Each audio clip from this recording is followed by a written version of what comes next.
Coco Chanel is one of the most polarizing figures in fashion. She fascinates but also provokes. And no matter what is our view on Coco Chanel herself, there's one fact that we cannot deny. She did shape women's fashion in the 20th century. She had a tremendous impact on fashion overall. And this impact, which is still represented in this global mega house Chanel today, was very much shaped by Chanel's own story. But there is a slight problem when it comes to Chanel's story. A lot of her past has been covered up by herself. A lot of stories were embellished. It's very hard to tell what is true and what is not. She very often contradicted herself, and this is similar to what her successor did. Also, Karl Lagerfeld did not really take it that seriously when it came to his past. But there are some facts that we know, and they are very important for us to learn more, not only about Coco Chanel the person, but also how she built her business, how she ran it, and how she turned it into this global fashion player. And in this video, I'm going to share a few facts about Coco Chanel's past. Just as a side note here, this is a non-sponsored video. I'm just sharing my personal opinion and my research here. Everything I say is alleged and for entertainment purposes only. And if you're new here, welcome to my channel. My name is Liz. I talk about luxury and fashion once a week. And if you want to learn more about fashion history, the fashion business, or fashion events, come on over, join the fun, and subscribe to my channel. Fact number one, Coco Chanel actually grew up poor.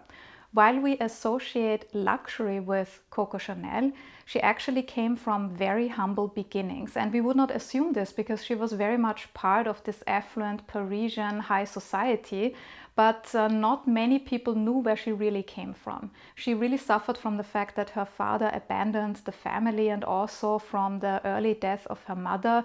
And throughout her life, there are conversations or also letters where we see she herself really struggles with this abandonment. Sometimes she even said that the father was still in touch with her.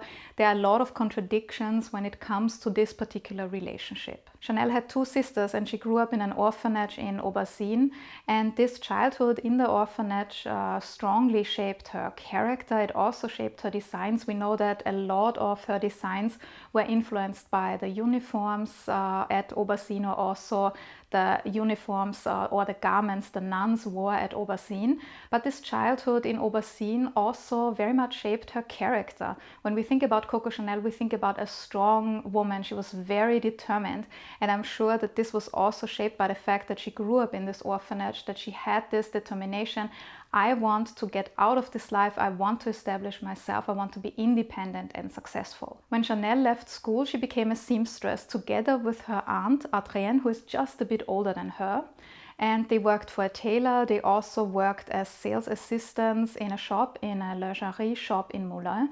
And this was also the time when they started to visit the cabarets. And then they also started to perform themselves at the Café La Rotonde. This is also when she met Etienne Balsan at Textile Air. And in 1906, she moved to Vichy, and then she worked at the Théâtre de l'Alcazar. But soon after, she joined Balsan at his estate, and then she became a lady of leisure. We can say she rode horses, she read, she attended social events. And this is also where she met the love of her life, Arthur Boy Capel. Fact number two, everything started with hats. After Chanel met the English businessman Arthur Boy Capel, she started to feel that she did not want to be only a lady of leisure. I think this was never really her aspiration. She wanted to be independent and she wanted to start her own business.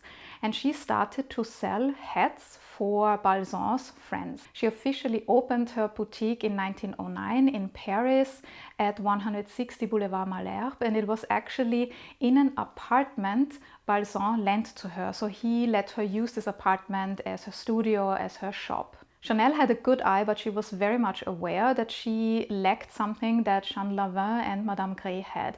These were designers from the groundwork upwards. Chanel did not have this, but to compensate for this fact, she hired a milliner. Lucien Rabaté joined the business to design the hats for her, and her sister also joined the business to support as a sales assistant. A year later, she opened a boutique in 21 Rue Cambon, and this venture was very much supported, this way not by Balsan, but by Arthur Boy Capel, who also invested in the business.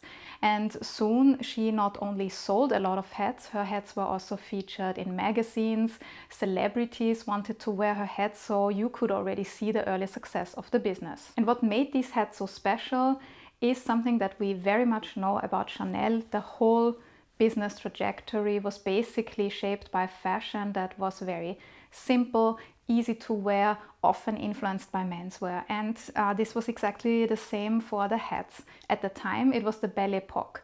And hats were very important parts of the outfits. They were opulent, they were big, they had feathers and flowers, and they were overly decorated. And what we know from Chanel is that she did not really like that.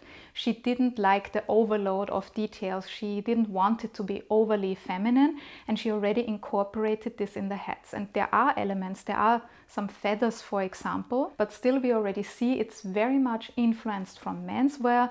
It's very simple, it's easy to wear. It was something very, very new at the time. And she did not do this because she thought this would be a fashion trend or that women may like it. She actually created the products for herself. This was her personal style. She wore simple clothing, very often inspired by menswear. Think about the fisherman's stripes. So this is something that she also appropriated for the female wardrobe.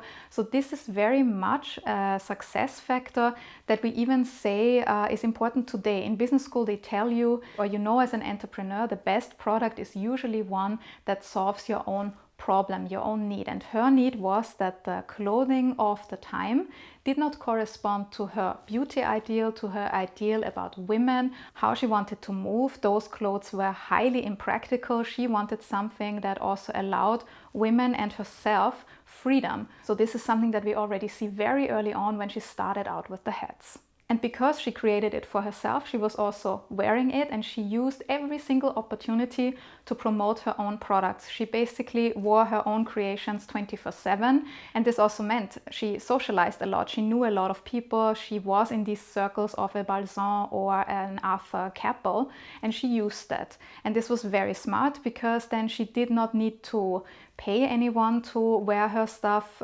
Women admired her for her style and they wanted to emulate that. So this was a very smart strategy. And then in addition to herself, also her celebrity friends started to wear her accessories and later clothing. And then through this influencer marketing of the time, she also promoted her product. So we see she started out with one product. In today's business lingo, we would say she started out with a hero product, and from there she moved into further areas: fashion, accessories, even makeup and beauty. So it was very much focused in the beginning, and then she basically diversified the whole business once she grew. Fact number 3, Chanel was a great networker. Today we talk about networking all the time, and when we think about great networkers, Coco Chanel definitely should be ranking the lists of being a master networker. She not only networked within France, but also in Britain, for example, because through her friend Vera Bate Lombardi, she got access to British high society. Vera Bate Lombardi and her friend Coco Chanel were invited to dine with the Duke of Westminster on his yacht. After that, they were also invited to shooting days and other social events. And through Vera Bate Lombardi, who was very well connected in Britain, she was friends with the Prince of Wales, but also, for example, Winston Churchill. Chanel got access to British high society. With Winston Churchill, she would have a lifelong friendship. They went on hunting days together, to social events, and through him and all these connections, she first of all got access to an additional market, additional target group, but she also got access to new ideas for her fashion and also new suppliers. Because when you think about hunting, what comes to mind? Riding boots and also tweed jackets. And she was very much wearing this also like the men. She wore the boots, the pants, and then she had tweed jackets made according to her wishes. And because of that, she had the idea to create her iconic tweed jacket. She was then in touch with mills in Britain to produce fabric, to produce the tweed for her iconic creations. And this is very much reflecting her strong relationship with Britain and also British high society. So we see how important networking was for Chanel. What we can learn from this is you can have a great business, but you also need a great network to bring that business forward. Fact number 4, Coco Chanel was a female version of a dandy. When we think of dandies, we think about mostly men with very particular sartorial choices. They have a very strong sense of fashion, but they also live fashion. It's a lifestyle for them. They express themselves and their views with fashion. Very often they are considered outrageous. People turn their heads when they come into the room and they think, what is this person? And yes, it's mostly related to men. But in my opinion, Chanel was a female version of a dandy, because what she did was quintessential dandy, because Mademoiselle definitely turned heads. I imagine when she entered a room at a time where women were not supposed to wear the clothes that she was wearing, a lot of people looked at her, the heads turned. She was probably considered eccentric. Some people probably said it is outrageous that she dares to wear those clothes. Think about it, at the time. It was not considered okay for women to wear pants, but she did it. She also wanted more freedom of movement. She wanted to have the same rights as men when it comes to fashion, but also life. She ran her own business. So I would say from a lot of these perspectives, even though she is female, she was a version of the dandy, because she expressed her point of view also through fashion. She showed, by wearing pants, by wearing comfortable clothing, I should have the same rights as a man, and this is a quintessential characteristic of a dandy. She famously detested the corset and she worked on clothing which was much easier to wear. Also her accessories, think about the 255 bag, they were meant to allow women more freedom. It was not a small bag anymore that you had to carry all the time, or you needed a husband who helped you carry it. You could carry that bag and freely talk and move around.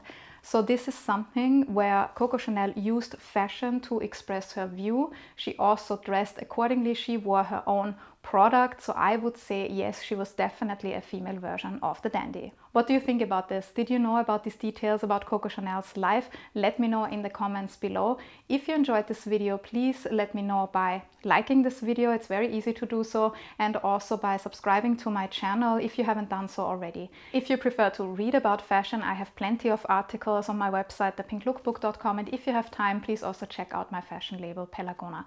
And if you enjoyed this video about Coco Chanel's past, I have another very interesting video for you. Thank you very much for watching this video, and see you in the next one.